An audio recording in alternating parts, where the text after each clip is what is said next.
সারা রাত মোবাইল নিয়ে কবিরা গুনাহ করে করে চেহারাটা নষ্ট করেছো। তোর তো চক্ষুই নাই, দেখবি কেমনে তোর চেহারা নষ্ট? যার কলবের চক্ষু খোলা তারা তাকাইয়া দেখতে পায় তোর রাতের অন্যায়ের ছাপ চেহারায় লেগে আছে। 40 বছর পর্যন্ত তোর চেহারা নষ্ট হবে না। কয় বছর? যা বলি লিখে রাখ, কাগজ কলম লয়ে ববি।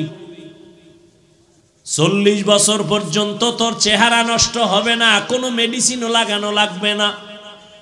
কিন্তু 25 বছর থেকে 30-এর মধ্যে বল তোর চেহারায় কেন নূর নাই? তোমার চেহারার দিকে তাকাইলে কেন মায়া লাগে না? একমাত্র কারণ সারা রাত মোবাইল দিয়া গুনাহ করেছো, এ কারণে চেহারা নষ্ট হয়ে গেছে। শুধু কি তাই? হসপিটালে গিয়া দেহটা পরীক্ষা কর, দেখবি চোখের পাওয়ার গত বছরের তুলনায় অনেক পার্সেন্ট নাই।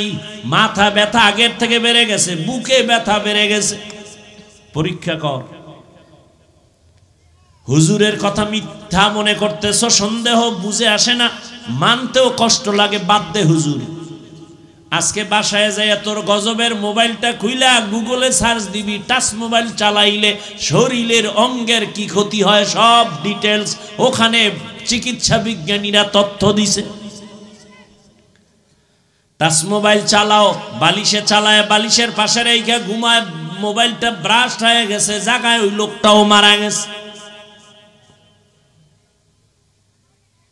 এই মোবাইলের কারণে জীবন শেষ, যৌবন শেষ, দেহ শেষ, পুরো বডি শেষ, চরিত্র শেষ।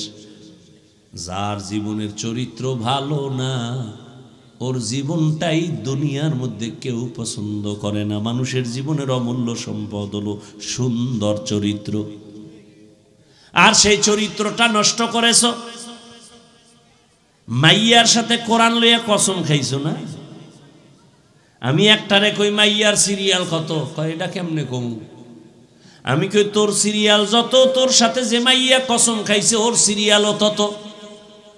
তুই যদি 3 মাইয়ার জীবনের উপরে হামলা কইরা 4 নাম্বার মেয়েটার সাথে কসম খাও, খোদার কসম ওই মাইয়াটাও 3টা সন্পলার সাথে ছেলের সাথে কসম খাইয়া 4 নাম্বারে তোরে ধরছে, তোরে পঙ্গু বানায় ছাড়বে। ব্ল্যাকমেইল করতেছে, তোর খবর নাই। আল্লাহ তোরে বানাইছে, তোর কপালে বিয়া থাকলে মাইয়াও আল্লাহ বানাইছে। কি কথাই কয় না, তা পাগল হইছো গা?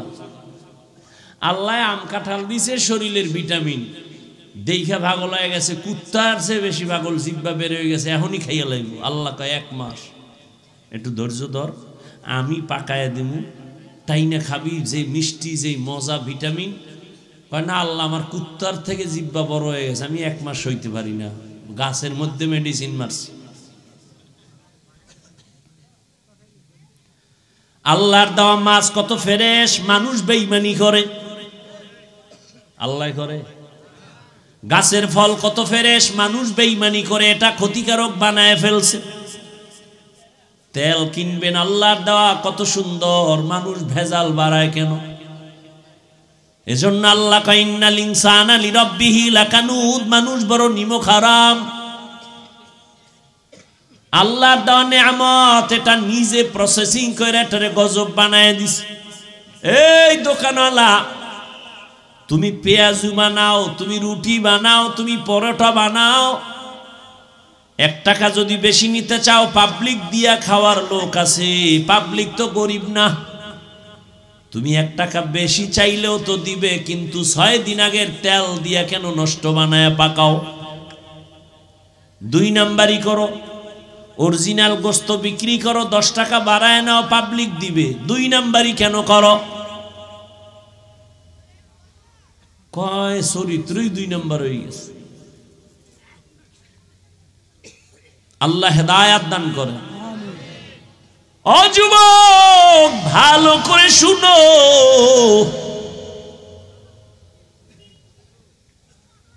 আল্লাহর এক বান্দা, আমি বয়ান লইছি, একদিক যাইতেছে আর একদিক যাইতেছে, আমিও যাইতেছি।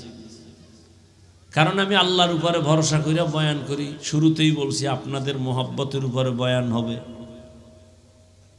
হয়তো এই কথাগুলো আপনাদের এখানে দরকার আছে বিদে আল্লাহ আমাকে বলাইতেছে, আমি তার মুখস্থ করে আসি না যে এই কথা বলবো। যেহেতু যাইতেছে আমিও যাই। আল্লাহর এক বান্দা দীর্ঘদিন বিবাহ করে না। যুবক তার ছোট ভাই বিয়া করে ফেলেছে, বড় ভাই করে না। ছোট ভাই বিবাহ কইরা একদিন ডাক দিয়া কয়, ভাইজান আপনি আমার বয়সে বড়, কেন বিবাহ করেন না? আবার কসম টসম খাইছেন নি, করবেন না? কয় না, আমি বিবাহ যে করব, কারে করব এরকম মেয়ে আমি পাই না। যুবকরা খেয়াল কইরো বাবা, না সাইডে দেবো?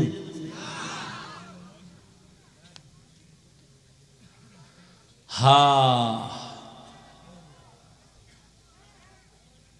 বড় ভাই বলে আমি মেয়ে পাই না। ছোট ভাই ভাবছে বোধহয় সব গরিব সম্ভ্রান্ত পরিবারের একটা মাইয়া দরকার, সুন্দরী, ডানা কাটা ভরি। কি কাটা ভরি? ডানা কাটা ভরি বিয়া করবে। ঠিকই ডানা কাটা পরি আসার পরে ঘরে আইসেই কয়, তোর মায়ের ডানা ভালো না, কাট। মায়েরটা কেটে দিছে, ডানা কাটা ভরি। পরক্ষণে ডাক দিয়া কয়, তোর বাবার ব্যবহার ভালো না, তোর বাবার ডানাও কাট। ওই আস্তা বোকা স্বামীটাই বলে এখন কি করব? কয় গ্রাম সাইডা শহরে চল, ফ্ল্যাট বাড়ালো। মা বাবারে রাইখা ফ্ল্যাট ভাড়া লইয়া বলে, এবার তুই একদিকে কামাই করতে যা, আমি একটু পায়চারি করে আসি, বন্ধু বান্ধবের সাথে মোলাকাত করে আসি। গাধার মতো কামাই করে ঘরে আনে, ডানা কাটা পরি সব কাঁচাইয়া ভেতরে নিয়ে কয়, তোর চরিত্র ভালো না, তোর ডানাও কাটিয়া হিজরত করলাম। ডানা কাটা পরি কি ডানা জিন্দা রাখবো? তো কাটবেই। ওই বড় ভাই বলে, এমন মেয়ে পাই না, বিয়া করব। ছোট ভাই খুঁজে একটা প্রস্তাব নিয়ে আসছে, অমুক এলাকার টাকাওয়ালা ব্যক্তির মেয়ে, রূপসী সুন্দরী, ডানা কাটা বড়ি।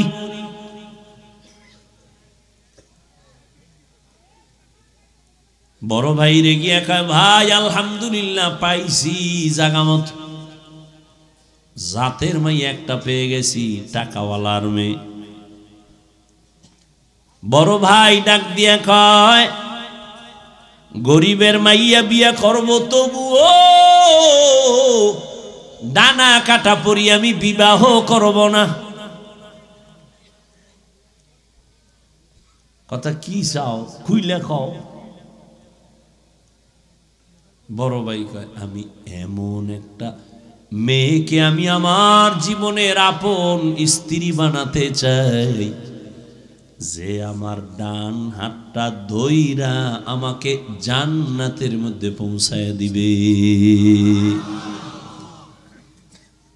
তুমি কি নিয়ত করছো? বিয়েই তো কপালে নেই, নিয়ত করে লাভ কি? যেই পরিমাণ অন্যায় করো মোবাইলে, তো বিয়া নাই। আর থাকলেও তো বউ পাবি না, জল্লাদ পাবি, জল্লাদ লিখে রাখিস। এক জল্লাদ জুতা দিয়া বাইরে সাইডার ঝাল মিটাই দিবে, টের ভাবি কত ধানে কত চাল। আল্লাহ আমার কলিজার প্রত্যেকটা যুবককে হেদায়াতের দৌলত দান করে। আপনারা উঠেন কেন? কি ব্যারাম? কি উঠার ব্যারাম থাকলে ঢুকছেন কেন? ওই রাস্তায় বেয়ে বিড়ি টানতেন আর বয়ান শুনতেন। হ্যাঁ তো ওই বিড়ি টাননেওয়ালাগুলো গিয়ে মাইকটা নাই দিছে। প্যান্ডেলে ঢুকে এরকম উল্টা পাল্টা করেন কেন? কত আলেম বসা আছে এখানে, কত দাড়িওয়ালারা, এদেরকে ডেঙ্গিয়ে ধাক্কাইয়ে বের হন, ভয় লাগে না? কেন ডিস্টার্ব করেন? নিজের কপালও পুরেন, অন্যের কপালও পুরাবার জন্য অপচেষ্টা করেন। কার বরদোয়া লাগছেনি কপালে আল্লাহ জানে।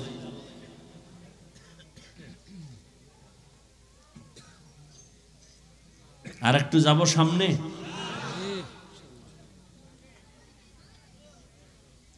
ছোট ভাই কয় তুমি এইরম মাইয়া খুঁজো, তোমার কপালে বিয়া নাই।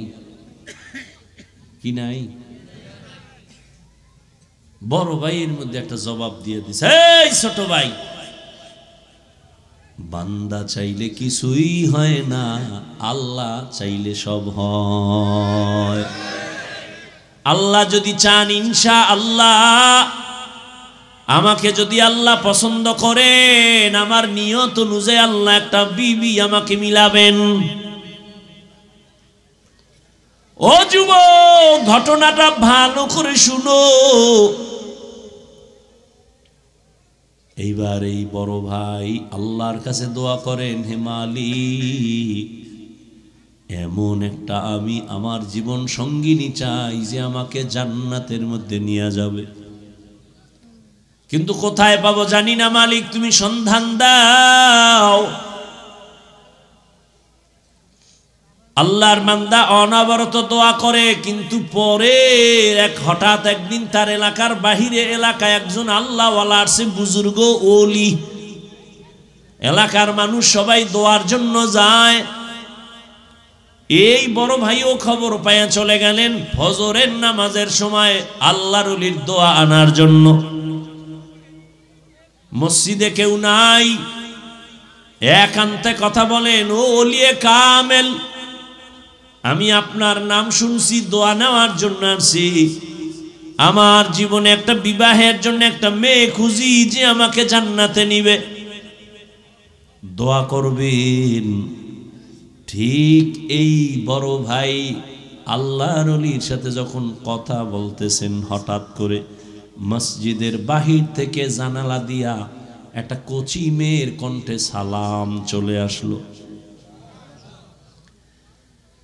আসসালামু আলাইকুম হযরত জি, কেমন আছেন? কে তুমি? বলে আমি এলাকার এক গরিব ফ্যামিলির কন্যা সন্তান, দোয়ার জন্য আসছি। ও মা, তোমার বয়স কত? বলে এত, বিবাহ হয়েছে কি? কয় না। কেন হয় না? বলে জমিনে আমি স্বামী পাই না। কেমন স্বামী চাও? ওই কন্যা বলে আমি এমন একজন স্বামী চাই যে আমার হাত ধইরা আমাকে জান্নাতে নিয়ে যাবে।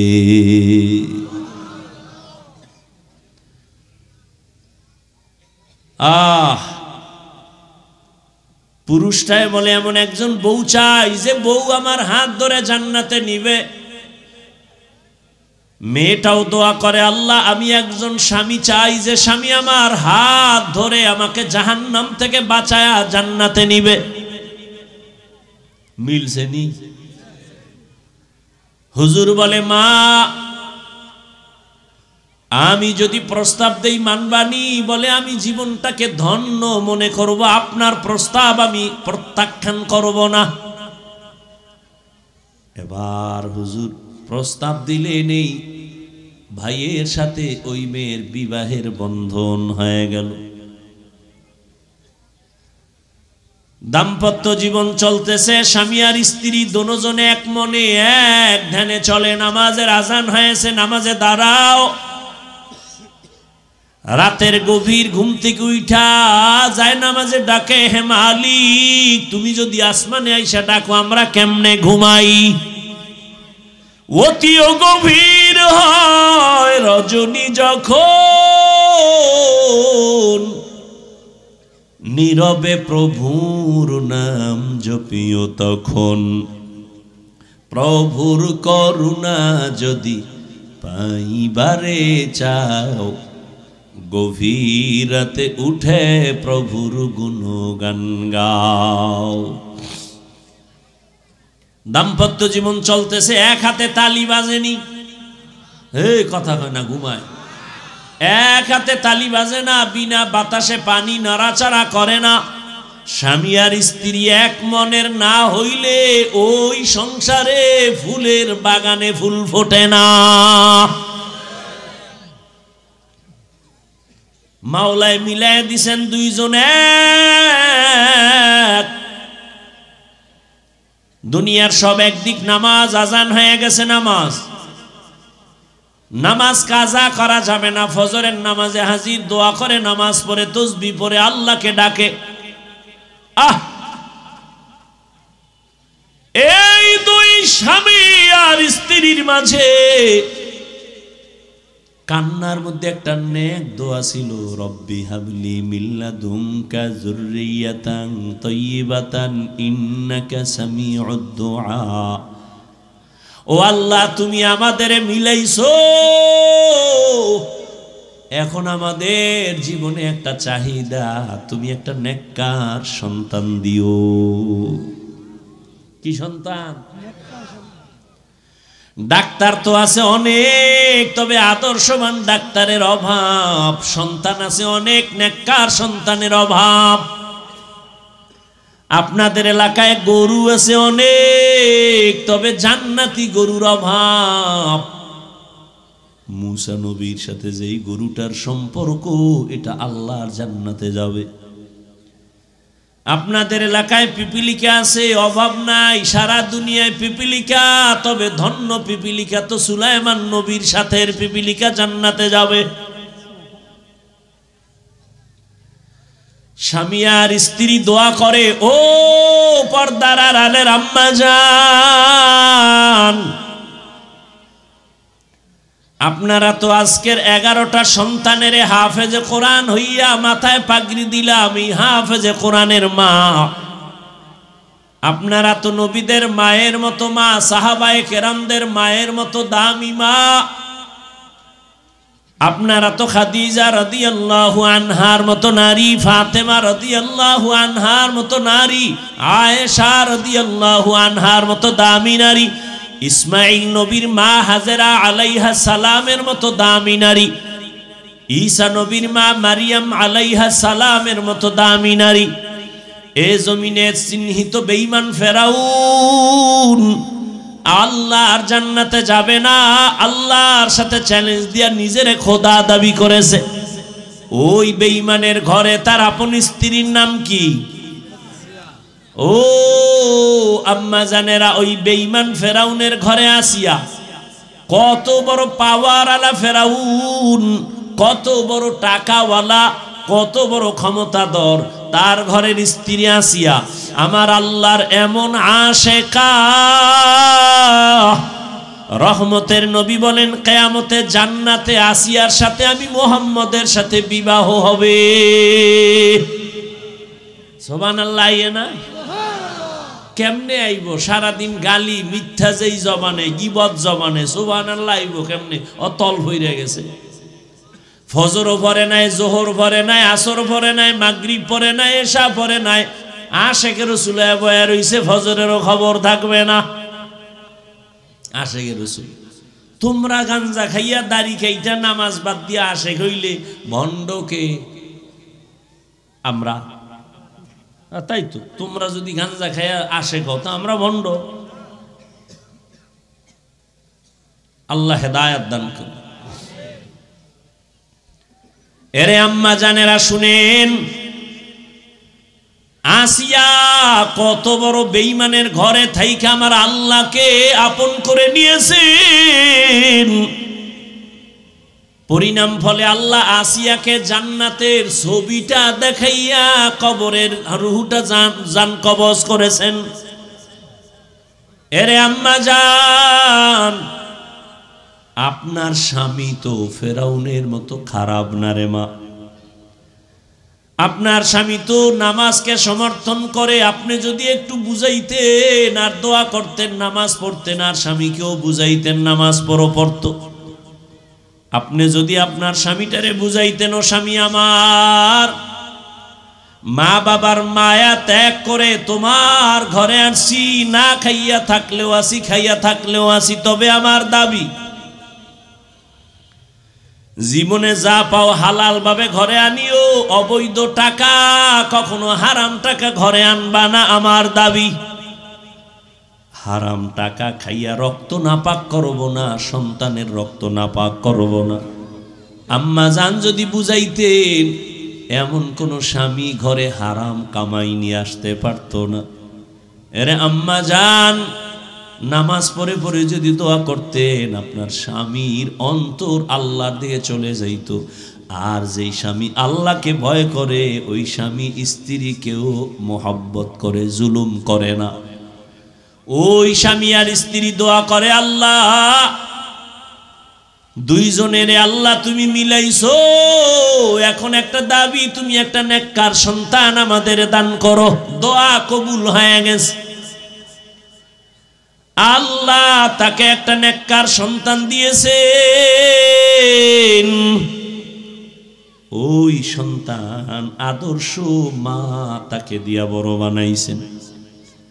আম্মা শিখাইছেন কথার আগে যার সাথে কথা বলবি সালাম আগে দিবি, হ্যালো নয় সালাম।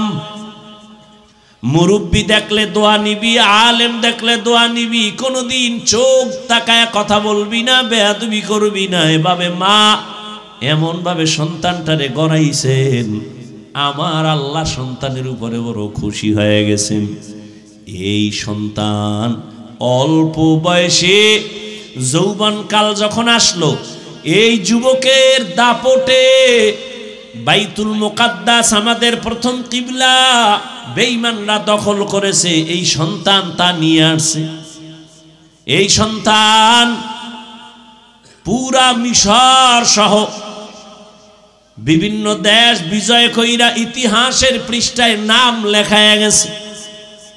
ওই সন্তানই হলো ইতিহাসের স্বর্ণাক্ষরে লেখা সালাউদ্দিন আইয়ুবী রহমাতুল্লাহ আলাইহি।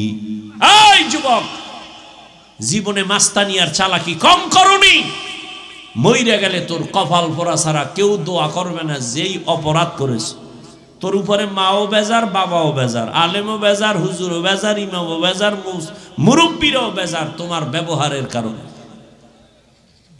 বাসায় যায় গুগলে সার্চ দিবি সালাউদ্দিন আইয়ুবী লেখা, ডিটেলস ইতিহাস সেখানে পাবি। কে সে সালাউদ্দিন আইয়ুবী?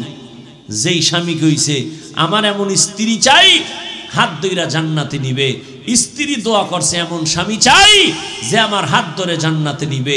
এমন স্বামী স্ত্রীর ঘরের সন্তান সালাউদ্দিন আইয়ুবী। গুগলে সার্চ দিবি সালাউদ্দিন আইয়ুবী। পৃথিবীর এক রাষ্ট্র পরিচালক, রাজনীতিবিদ, একজন ব্যক্তি, আল্লাহর প্রিয় গোলাম, রাষ্ট্র পরিচালনা করেছেন। কাফের যার নাম শুনলে এখনো ভয় পায়, সে সালাউদ্দিন আইয়ুবীর নাম। এমন কোন বেঈমান নাই যারা ইতিহাস পড়ে আর চিনে না। কেমন মায়ের সন্তান সালাউদ্দিন আইয়ুবী। এরে আব্বা জানেরা, ও বুড়ারা, মনে কি চায় না একটা ভালো সন্তানের মা বাবা হয়ে কবরে যাবে? আর সন্তানকে ভালো বানাতে হলে আগে নিজেকে ভালো হতে হবে। ভালো ফল খাইতে চাইলে ভালো গাছ লাগাতে হবে। ভালো গাছ থেকে ভালো ফল আসবে। ভালো আদর্শের মায়ের থেকে সন্তান ভালো আদর্শ শিখবে। স্বামী আর স্ত্রী দুইজনে ঝগড়া করে, গালাগালি করে, মাঝখানে সন্তান দেখে আর শিখে। এরম মা বাপ নাই? অভাব নাই। ও নবীর আশিক ও যুবক, হেদায়েতের মালিক আমার আল্লাহ। স্কুলে পড়ো, কলেজে পড়ো, চাকরি করো, ব্যবসা করো, তবে অন্তর থেকে পিছনের গুনাহ থেকে তওবা করো আর আল্লাহকে মনে মনে বলো, আল্লাহ জীবনে তো নবীরে কষ্ট কম দেই নাই। যেই নবীর জন্য পিপিলিকা পাগল, যেই নবীর মোহাব্বতের জন্য গর্তের সাপ পাগল, বনের হরিণী পাগল, আমি মানুষ হইয়া কেন একটু নবীর আশিক হতে পারি না? মদিনাতুল মুনাওয়ারায় দীর্ঘ 70 বছর রহমতের নবীর একজন আশিক ইমাম মালিক মদিনায় থাকে, কিন্তু জুতা পায়ে পড়ে না, বেয়াদবি হবে। আর আপনারা কি করেন? অজু কইরা ভিজা জুতা লইয়া মসজিদে ঢুকে যায়। জুতার ভানি মসজিদে পড়ে, কেউ ধমক দিলে দেয়, উল্টা ঝগড়া লাগায়, আছে না নাই?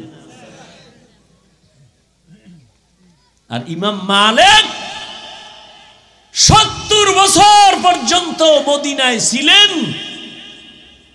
জুতা পরে না। রসুলের মোহাব্বত, নবীর কদম কোথায় পড়েছে, আমি কোথায় জুতা লাগাবো? মদিনা যাইতে পারলাম না, মদিনা দেখতে পারলাম না, মদিনা যাইতে পারলাম না।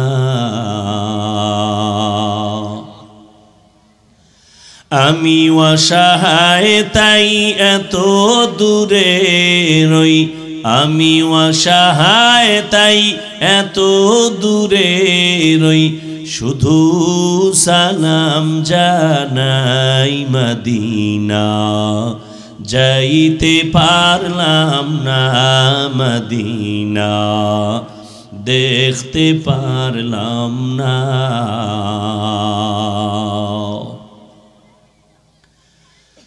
মদিনা নাম কত সুন্দর,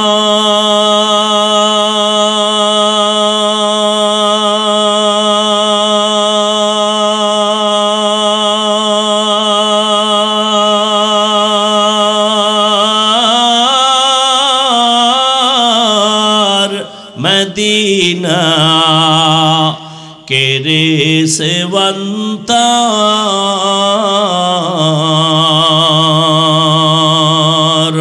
পাখির নাই ডানা থাকলে, পাখির নাই ডানা থাকলে যেতাম মদিনায়, মদিনা যাইতে পারলাম না, মদিনা দেখতে পারলাম না, মদিনা যাইতে পারলাম না। আমি অসহায় তাই এত দূরে রই, আমি অসহায় তাই এত দূরে রই, শুধু সালাম জানাই, মদিনা যাইতে পারলাম না, মদিনা দেখতে পারলাম না।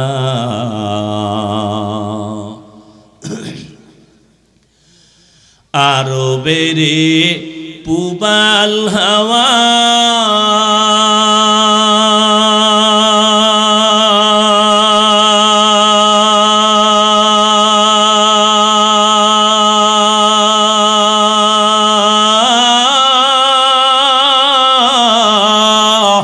পশ্চিমে করে সুধাওয়া,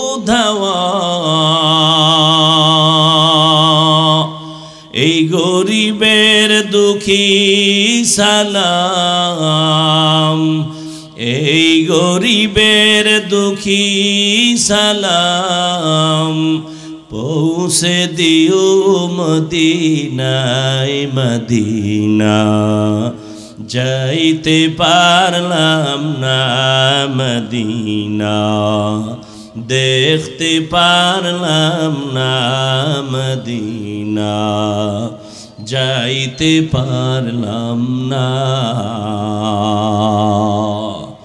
এরে নবীর আশিক যদি আল্লাহর কসম করে বলে গেলাম সুন্নতের আমল করো, আর ঘুমের আগে বিছানায় ওযু করিয়া যদি 300 বার দরুদ পড়ে ঘুমাও, ডান কাতে ঘুমাও, কিবলার দিকে চেহারাটা ঘুমাই ফিরাইয়া ওযুর সাথে ঘুমাও, দরুদ পড়ো, আল্লাহর উপরে ভরসা করেছি রে যুবক, ঘুমের ঘরেই আমার রসুলের সাথে মোলাকাত হয়ে যাবে। ও আল্লাহর বান্দারা, কেমন নবীর আশিক হইলা যে নবীরে ঘুমের ঘরে এখনো দেখার মতো তোমার কপাল হলো না, বুঝা গেল তোমার ইশক এখনো পরিপূর্ণ হয় নাই। তোমার জবানে দাবি আছে, কাজের বেলায় নাই। এখনো সময় আছে, তওবা করে নাও। মনে মনে আল্লাহকে ডাকো আর বলো, হে আল্লাহ, জীবনে তো শয়তানের ধোকায় পড়ে গুনাহ কম করি নাই। নামাজ ছাড়লাম, দাড়ি কাটলাম, বেপরদায় চললাম। আজকে থেকে তওবার নিয়ত করে ফেললাম। আর নামাজ ছাড়বো না, দাড়ি কাটবো না, বেপরদায় চলবো না, মা বাবার দোয়া নিয়ে চলবো, বেয়াদবি করবো না, শিক্ষকের দোয়া নিয়ে, মুরব্বীদের দোয়া নিয়ে চলবো, বেয়াদবি করবো না, উলামায়ে কেরামের পরামর্শ নিয়ে চলবো, আর কোনোদিন অন্যায় করবো না। ও আমার মা বোনেরা, স্বামীর মাল হেফাজত করেন, নামাজ পড়েন, পর্দা করেন, মোবাইলে সময় নষ্ট করিয়েন না। ও বৃদ্ধ বাবাজিরা, আপনার মতো কত বুড়ারা মসজিদে গিয়া নামাজ পড়ে, আপনি কেন পারবেন না? তওবা করেন আর অন্তর ঘুরে আল্লাহকে বলেন, আল্লাহ আর গুনাহ করব না, নামাজ ছাড়বো না, দাড়ি কাটবো না, বেপরদায় চলবো না। তওবা করার মতো যদি যুবক বাবা অন্তর তৈরি হয়, মুনাফিকি না থাকে, আল্লাহর আযাবের ভয় যদি অন্তরে থাকে, ও যুবক, আমরা টুপিদারির কারণে আমরা না খাইয়া মরি না, সম্মান কমে নাই। এখনো সময় আছে, তওবা করে নাও। আল্লাহর আযাব বড় কঠিন, দুনিয়ার গরম সহ্য করা যায় না, গুনাহগারের জন্য জাহান্নামের আগুন কেমনে সহ্য করবা? দুনিয়াতে একটা মশার কামড় সইতে পারো না, গুনাহগারের কবরে আযাব, হাসরে আযাব কেমনে সহ্য করবা? তওবা করো। রিজিকের মালিক আল্লাহ, হায়াতের মালিক আল্লাহ, ইজ্জতের মালিক আল্লাহ। আর নামাজ ছাড়বা না, বেপরদায় চলবা না, আর দাড়ি কাটবা না, মা বাবা মুরব্বীদের দোয়া নিয়া, উলামায়ে কেরামের পরামর্শ নিয়া নবীর তরিকা মেনে চলবা। তওবা করার মতো যদি কারো অন্তর তৈরি হয়ে থাকে, মুনাফিকি না থাকে, যাদের নিয়তটা খাঁটি আছে, তারা দুটো হাত আল্লাহকে দেখায়া দেন, আয় আল্লাহ আমাদের হাত কবুল করেন, তওবা কবুল করে নেন, তওবার উপরে মজবুত হইয়া চলার মতো তৌফিক দান করেন, আমিন। আলহামদুলিল্লাহি রাব্বিল আলামিন, ওয়াসসালাতু ওয়াসসালামু আলা সাইয়্যিদিল আম্বিয়া ওয়াল মুরসালিন ওয়া আলা আলিহি ওয়া আসহাবিহি আজমাইন। ইয়া আরহামার রাহিমিন, ইয়া আরহামার রাহিমিন, ইয়া আরহামার রাহিমিন। রব্বিরহামহুমা কামা রব্বায়ানি সগীরা। আল্লাহুম্মা ইন্নাকা আফুউন কারীম তুহিব্বুল আফওয়া ফা'ফু আন্না। ও দয়ার মালিক, গভীর রাত, মানুষের বাড়ির দরজা বন্ধ হয়ে গেছে, আপনার রহমতের দরজা বন্ধ নাই। ও আল্লাহ, কত উলামায়ে কেরাম, কত মুরব্বী হাজী সাহেব, কত ব্যবসায়ী, চাকরিজীবী, কত যুবক, কত ছাত্র ভাই, পর্দার আড়ালে কত মা বোনেরা হাত তুলেছি। আমরা গুনাহগার, শয়তানের ধোকায় পড়ে গুনাহ করেছি, আজ আবার তওবার নিয়ত করেছি, আর গুনাহ করব না, আর নাফরমানি করব না, আর দাড়ি কাটবো না, নামাজ ছাড়বো না, বেপরদায় চলবো না, মা বাবার সাথে বেয়াদবি করব না, উলামায়ে কেরামের পরামর্শ নিয়া নবীর তরিকা মেনে চলবো, মুরব্বী শিক্ষক তাদের দোয়া নিয়ে চলবো। আয় আল্লাহ আমাদের তওবা কবুল করে নেন।